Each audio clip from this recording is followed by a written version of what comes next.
پہلے زمانہ میں جب ملک الموت یعنی کہ موت والا فرشتہ لوگوں کے پاس آتا تھا تو وہ اسے دیکھتے تھے۔ چنانچہ ملک الموت حضرت موسیٰ علیہ السلام کے پاس انسانی شکل میں آیا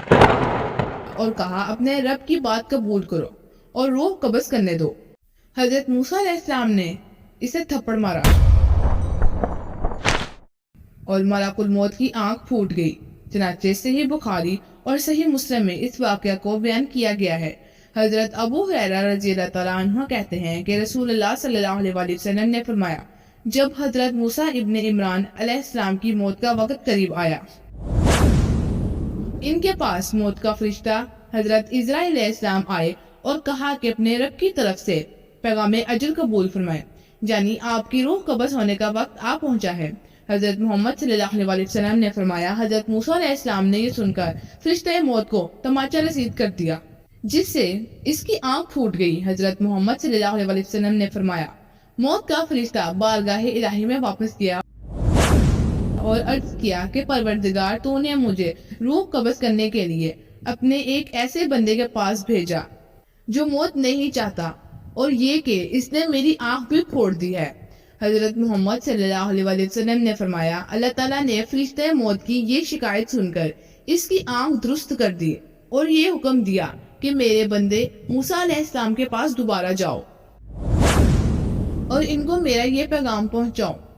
کہ کیا تم طویل زندگی چاہتے ہو؟ اگر تم طویل زندگی چاہتے ہو تو کسی بیرے کی کمر پر اپنا ہاتھ یا دونوں ہاتھ رکھ دو،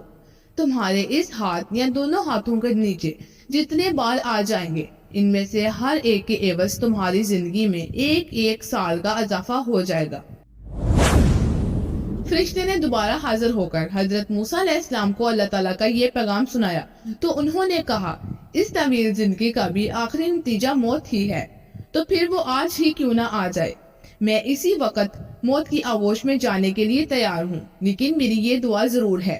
کہ رب کریم تدفین کے لیے مجھے ارض مقدس یعنی بیت المقدس سے قریب کر دے، اگرچہ ایک پھینکے ہوئے پتھر کے برابر ہو۔ اس کے بعد رسول اللہ صلی اللہ علیہ وسلم نے صحابہ کو مخاطب کر کے فرمایا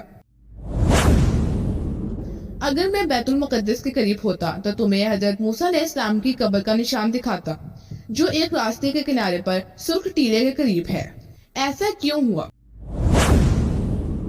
اس کے بارے میں ابن بطال رحمۃ اللہ علیہ لکھتے ہیں کہ اصل میں اللہ تعالیٰ نے فرشتے کو حضرت موسیٰ علیہ السلام کی امتحان کے لیے بھیجا تھا، نہ کہ موت کے لیے۔ امام نوری رحمۃ اللہ علیہ نے اس حدیث کی شرح میں اس کے مختلف وجوہات تحریر فرمائی ہیں۔ ایک وجہ یہ بھی بیان فرمائی ہے کہ در حقیقت اس میں تھپڑ کھانے والے فرشتے کا امتحان تھا، یعنی اللہ تعالیٰ کے مقدس انبیاء کی روح قبض کرتے ہوئے پہلے اجازت لی جاتی ہے، یوں جا کر براہ راست روح کی حوالگی کا مطالبہ نہیں کیا جاتا، اور اللہ تعالیٰ جس کا چاہے امتحان لیتے ہیں اور جو چاہے اپنے مخلوق میں پیدا فرما دیتے ہیں۔ ایک اور توجیہ یہ بیان کی گئی ہے کہ ملک الموت جب انسانی شکل میں آیا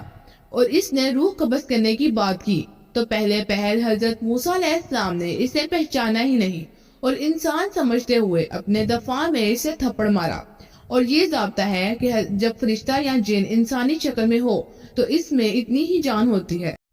جو ایک طاقتور انسان میں ہو سکتی ہے، لہٰذا ملک الموت حضرت موسیٰ علیہ السلام کے تھپڑ کی تاب نہ لا سکے۔ اللہ تعالیٰ تو اصل صورتحال جانتا تھا، اس نے فرشتہ کی غلط فہمی اور حضرت موسیٰ علیہ السلام کی جلالت شان دونوں کے اظہار کے لیے یہ طریقہ اختیار کیا کہ فرشتہ موت دوبارہ حضرت موسیٰ علیہ السلام کی خدمت میں حاضر ہوا اور ایک بلیغ انداز میں موت کا پیغام پہنچایا۔ ادھر حضرت موسیٰ علیہ السلام نے اس اجنبی شخص کو یکایک غائب ہو جانے پر فوراً محسوس کر لیا تھا کہ در حقیقت یہ معاملہ عالم بالا کا ہے۔ چنانچہ فرشتہ موت نے جب دوبارہ حاضر ہو کر حضرت موسیٰ علیہ السلام کو پیغام الہی سنایا تو ان کا طرز عمل اور طریقہ گفتگو فوراً بدل گیا۔ پھر انہوں نے پیغام اجل کو لبیک کہنے میں ذرا بھی دیر نہیں کی اور اپنے رفیق اعلیٰ سے جا ملے۔